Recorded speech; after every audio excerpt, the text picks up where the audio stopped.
하박국 3장 16절부터 19절까지입니다. 다 같이 함께 읽도록 하겠습니다. 시작. 내가 들었으므로 내 창자가 흔들렸고 그 목소리로 말미암아 내 입술이 떨렸도다. 무리가 우리를 치러 올라오는 환난 날을 내가 기다림으로 썩이는 것이 내 뼈에 들어갔으며 내 몸은 내 처소에서 떨리는도다. 비록 무화과 나무가 무성하지 못하며 포도나무에 열매가 없으며 감람나무에 소출이 없으며 밭에 먹을 것이 없으며 우리의 양이 없으며 외양간에 소가 없을지라도 나는 여호와로 말미암아 즐거워하며 나의 구원의 하나님으로 말미암아 기뻐하리로다. 주 여호와는 나의 힘이시라. 나의 발을 사슴과 같게 하사 나를 나의 높은 곳으로 다니게 하시리로다. 이 노래는 지휘하는 사람을 위하여 내 수금에 맞춘 것이니라. 아멘. 오늘은 본문을 중심으로 해서 성숙한 감사라는 제목으로 하나님 말씀을 나누기를 원합니다. 본문에 나오는 하박국 선지자는 풍전 등화와 같은 국가적인 위기 앞에서 괴로워하고 있습니다. 하나님이 저 무자비한 갈대아를 일으켜서 조국 유다를 심판하시겠다라고 말씀하셨기 때문이었습니다. 그래서 본문 16절에 보면 그 말씀을 들은 하박국의 그 심정이 적나라하게 표현이 되어 있습니다. 내가 들었으므로 내 창자가 흔들렸고 그 목소리로 말미암아 내 입술이 떨렸도다. 무리가 우리를 치러 올라오는 환난 날을 내가 기다림으로 썩이는 것이 내 뼈에 들어왔으며 내 몸은 내 처소에서 떨리는도다 라고 여기 자신의 심정을 토하고 있는 것입니다. 그런데 이렇게 자신의 심정을 토한 이후에 보면 그래도 하박국은 여호와 하나님께 감사하고 있는 것을 또 우리가 찬양하고 있는 것을 볼 수가 있습니다. 왜냐하면 이 가운데서도 분명한 하나님의 선한 섭리가 있을 것이다 라는 신뢰가 이 하박국에게 있었기 때문이었습니다. 이처럼 하박국은 성숙한 감사를 들을 줄 알았던 사람이었던 것입니다. 오늘은 본문의 하박국의 고백을 통해서 성숙한 감사에 대해서 한번 알아보기를 원합니다. 우리 성도의 성숙한 감사는 첫 번째로 감사할 수 없는 상황에서도 나오는 감사입니다. 본문 17절부터 18절 전반절을 보면 비록 무화과 나무가 무성하지 못하며 포도나무에 열매가 없으며 감람나무에 소출이 없으며 밭에 먹을 것이 없으며 우리의 양이 없으며 외양간에 소가 없을지라도 나는 여호와로 말미암아 즐거워하며 라고 기록을 하고 있습니다. 오늘 본문에 나오고 있는 무화과 나무, 포도나무, 감람나무는 이스라엘 사람들이 살아가는데 꼭 필요한 중요한 열매를 맺는 나무였습니다. 그리고 이 세 나무는 얼마나 중요했는지 이 성경에 보면 이스라엘을 상징할 때 쓰이는 표현으로 자주 사용되기도 했었습니다. 따라서 이스라엘을 상징하는 이 나무들의 열매가 아무것도 없다, 과실을 맺지 못한다라는 것은 현재 이스라엘의 육적인 상태가 참으로 메마른 상태, 참으로 이제 가난한 상태라는 것을 말하는 것이었습니다.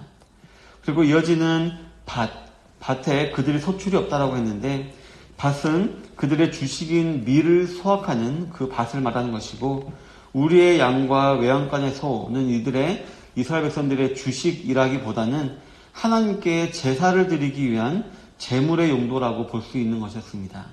따라서 밭에 소출이 없고 외양간과 그곳에 우리의 이렇게 양과 소가 없다라는 것은 지금 이스라엘의 육적인 상태와 더불어서 그들의 영적인 상태 또한 참으로 빈곤했다라는 것을 말하고 있는 것이었습니다.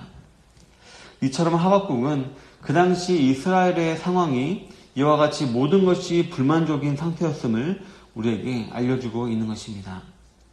물론 이 17, 18절은 어떻게 보면 조국 이스라엘을 바라보는 선지자 하박국의 답답한 마음에서 나오는 푸념이라고도 우리가 읽을 수 있을 것입니다. 그런데 이어지는 부분에서 보면 오히려 감사가 계속해서 이어지고 있는 것을 보면 하박국은 지금까지 하나님과 오고 가는 이러한 대화 속에서 하나님의 살아계심을 오히려 확신하게 되었던 것 같습니다. 만약 하나님께서 살아계시지 않는다면 자신에게 이러한 말도 안 하고 내가 말을 했을 때 하나님의 응답도 없으시고 이런 오고 가는 대화가 애초에 불가능할 것이기 때문이었습니다. 그렇기 때문에 지금도 살아계셔서 지존자로서 역할 감당하시며 또 명철이 한이 없으신 하나님께서는 자신이 알지 못하는 커다란 계획이 있을 것이다 라는 것을 하박국은 알게 되었을 것이고 또 만약 그렇지 않다 하더라도 하나님이 자신뿐만 아니라 이스라엘과 쭉 함께 하실 것이기 때문에 완전히 망하진 않을 것이다 라는 생각에 하박국은 감사를 하게 된 것이었습니다. 성도 여러분, 오늘 본문에 나오는 이스라엘과 같은 상태, 육적으로도 불만족이고 영적으로도 불만족인 상태라면 즉 이런 풍요가 없는 것 같은 세상에서는 우리가 세상적으로 생각할 때는 정말 감사할 수 없는 그런 상황으로 여겨질 것입니다. 그런데 하박국은 하나님이 자신과 자신의 민족에게 무엇을 주셨는지에 대한 그 조건에 대한 감사를 한 것이 아니라 그저 하나님이 살아계시다라는 그 사실 하나만으로 하박국은 감사를 드렸습니다. 다른 이유 없이 자신을 둘러싼 환경에 상관없이 그저 하나님이 살아계시다라는 사실 하나에 그는 감사를 드린 것이었습니다. 이것이 바로 성숙한 감사일 것입니다. 성도 여러분, 진정한 감사는 나의 형편과 나의 환경에 상관없이 지금도 하나님이 살아계심을 확신하는 그 가운데서 나온다라는 사실을 꼭 기억하시기를 바랍니다. 그래서 항상 계신 하나님께 진정한 감사를 올려드리게 되시는 모든 성도님들이 다 되시기를 바라겠습니다. 두 번째로 우리 성도의 성숙한 감사는 바로 구원의 하나님으로 인한 감사입니다. 본문 18절에 보면 나는 여호와로 말미암아 즐거워하며 나의 구원의 하나님으로 말미암아 기뻐하리로다 라고 기록을 하고 있습니다. 하박국은 그 이스라엘의 절망적인 상황과 그를 심판하시려 하시는 하나님으로 인해서 아마 낙담도 할 수 있었을 것이었습니다. 하지만 그는 이러한 절망적인 상황일지라도 자신과 함께 계신 하나님으로 인해서 즐거워했고 또 의인을 구원하시는 하나님의 그 신실하신 성품으로 말미암아 기뻐하겠다라고 지금 감사기도를 올리고 있습니다. 이것은 하박국이 먼저 체험한 것으로서 자연스럽게 그의 입에서 터져나온 감사였습니다. 성도 여러분, 이처럼 성숙한 감사는 어떠한 상황에서도 구원의 하나님을 인정함으로 나오게 되어 있습니다. 잘 아시다시피 출애굽했던 이스라엘 백성들은 구원의 감격을 잃어버리고 현실만을 바라보다가 원망을 하고 그러다가 멸망을 했었습니다. 그런데 이러한 원망은 자신을 구원하셨고 지금도 구원하고 인도하고 계시는 하나님을 보지 아니하고 하나님이 행하신 기적만을 바라볼 때 일어나기 쉽습니다. 즉 하나님께서 자신과 함께하고 계심을 어떤 신비스러운 사건이나 놀라운 인도로 보여야만 한다라고 생각할 때 일어나곤 하는 것입니다. 그리고 이 말은 현대를 살아가는 저와 여러분들에게도 적용이 될 수 있는 말이기도 합니다. 왜냐하면 솔직히 저와 여러분들의 기도 중에는 하나님께 감사하는 기도보다는 무엇을 달라라는 간구의 내용이 훨씬 더 많이 있기 때문입니다. 이러한 저와 여러분들에게 오늘 하박국의 기도는 참 많은 도전이 됩니다. 하박국은 모든 것이 불만족인 상태, 참으로 어려운 중에서도 자신에게 자신을 구원해 주시는 구원의 하나님이 계시다라는 사실 하나만으로도 지금 기뻐서 하나님께 찬양을 올려드렸습니다. 그래서 나는 여호와로 말미암아 즐거워하며 나의 구원의 하나님으로 말미암아 기뻐하리로다 라고 찬양을 한 것입니다. 참으로 여러 가지 감사 조건이 있지만 우리의 죄와 죽음에서 구원을 베풀어 주신 그것만으로도 감사할 수 있어야 성숙한 감사라고 불릴 수 있는 것입니다. 성도 여러분, 다람쥐 쳇바퀴처럼 돌아가는 반복되는 일상 속에서 또한 코로나 시국 가운데 도저히 특별한 감사의 제목이 나오지 않는다라고 생각되어지시는 분이 혹시 계시다면 우리가 받은 이 놀라운 구원을 항상 기억하시길 바랍니다. 그리고 그 구원에 대한 감사로 찬양을 올려드리시는 모든 성도님들이 다 되시기를 바라겠습니다. 세 번째로 우리 성도의 성숙한 감사는 하나님이 나의 힘이 되심을 믿는 것입니다. 본문 19절에 보면 주 여호와는 나의 힘이시라 나의 발을 사슴과 같게 하사 나를 나의 높은 곳으로 다니게 하시리로다. 이 노래는 지휘하는 사람을 위하여 내 수금에 맞춘 것이니라 라고 기록을 하고 있습니다. 본문에서 하박국은 주 여호와는 나의 힘이다 라고 고백을 하면서 나를 나의 높은 곳으로 다니게 하시리로다 라고 고백을 하고 있습니다. 이 말은 하나님의 신실하심을 신뢰하는 자는 하나님이 반드시 도우신다라는 확신에서 나온 고백입니다. 16절에서 분명 우리가 알아보았듯이 선지자의 마음은 분명히 두렵고 떨렸습니다. 갈대아를 통하여서 이 이스라엘을 멸망시키고 그 이후에 다시 이제 이스라엘 회복시킨다라고 말씀하셨지만 어쨌든 당장 갈대아로 말미암아 이스라엘이 멸망하게 된다는 사실에 분명히 선지자는 마음이 두렵고 떨렸습니다. 그러나 하나님께서는 의인의 발을 붙드시고 반드시 높은 곳으로 다니게 하실 신실하신 하나님심을 역시 하박국은 믿었습니다. 우리의 육신의 죽음이 전부가 아니라 그 이후에 우리가 오히려 하나님과 함께하게 된다라는 사실에 대해서 이제 하박국은 확실한 믿음이 있던 것이었습니다. 그렇기 때문에 이 사실을 자신뿐만 아니라 모든 이스라엘 백성 역시 같이 고백하며 찬양하기 원하는 마음으로 이 찬양시를 지었던 것이었습니다. 성도 여러분, 다윗 왕 역시 사울에게 쫓기며 죽음의 고통을 겪은 적이 있었습니다. 하지만 그때에도 다윗은 하나님께 원망하고 불평하고 불만하기보다는 하나님께서 항상 자신과 함께하며 그의 자신의 원수로부터 자신을 지켜주셨다는 사실에 대해서 항상 감사하고 찬양했던 사람이었습니다. 하나님의 신실하심을 신뢰하며 모든 것을 의탁하며 주님께 기도하는 사람이 다윗이었던 것이었습니다.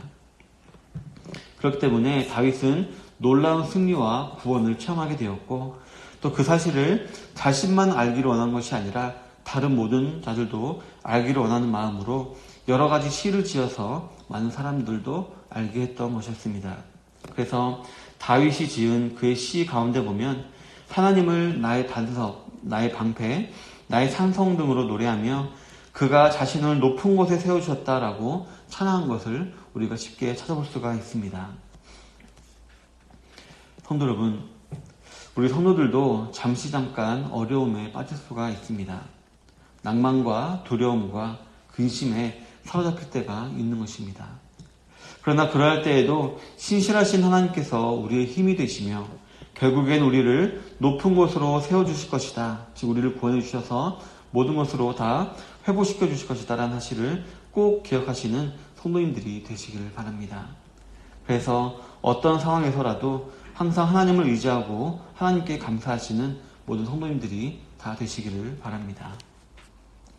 우리 사랑하는 성도 여러분, 모든 일의 주관자이신 우리 하나님께서 저와 여러분들의 힘이 되시고 구원으로 인도하신다라는 믿음을 가질 때에 우리들은 진정한 감사를 하나님께 올려드릴 수가 있을 것입니다. 만약 우리가 어떤 조건에 따라서 우리가 감사를 하고 감사를 하지 않는다면 우리의 감사는 참으로 이렇게 부족할 것이며 또 자주자주 나오지 않을 것이고 또 남들과 항상 비교하며 우리가 비교하는 것을 좋아하는 우리 사람의 특성상 우리는 감사보다는 오히려 불평, 불만만이 더 많이 나올 것입니다. 따라서 우리는 어떤 환경 속에서도 항상 하나님 한 분만으로 내 아버지 되시고 나의 구원자 되신 하나님이 나와 함께 계시다는 사실, 그 한 가지 사실만으로도 우리가 충만한 감사를 할 수 있는 성도가 되어야 할 줄로 믿습니다. 그리고 항상 우리와 함께 계시고 우리를 구원해 주시고 또 우리가 알게 모르게 우리 옆에서 우리를 도와주시고 힘을 주시는 하나님을 우리가 항상 인식하며 그분께 감사하며 나아가야 할 줄로 믿습니다. 그리고 이런 사실은 참 우리가 참 익히 잘 알고 있는 사실이죠. 하나님은 지금도 살아계시고 우리와 함께 계시고 우리 힘을 주시고 우리를 구하시는 사실을 참 잘 알고 있습니다. 근데 이 사실은 또 우리가 자주자주 쉽게 잊어버리는 사실이기도 합니다. 그렇기 때문에 이 성경에 보면 하나님께서는 자신에게 감사할 것에 대해서 이제 자주자주 말씀하고 계시는 것을 우리가 볼 수가 있고, 바로 오늘 하박국의 본문도 우리에게 감사할 것을 명령하시는 하나님의 말씀인 것을 우리가 알 수가 있습니다. 이처럼 하나님께 감사하고 그 감사할 때 우리가 더욱더 풍족한, 풍만한, 부한 삶을 살아갈 수 있음을 꼭 기억하시고 하나님께 풍성한 감사를 올려드리시는 모든 성도님들 되시기를 주님의 이름으로 축원합니다. 아멘.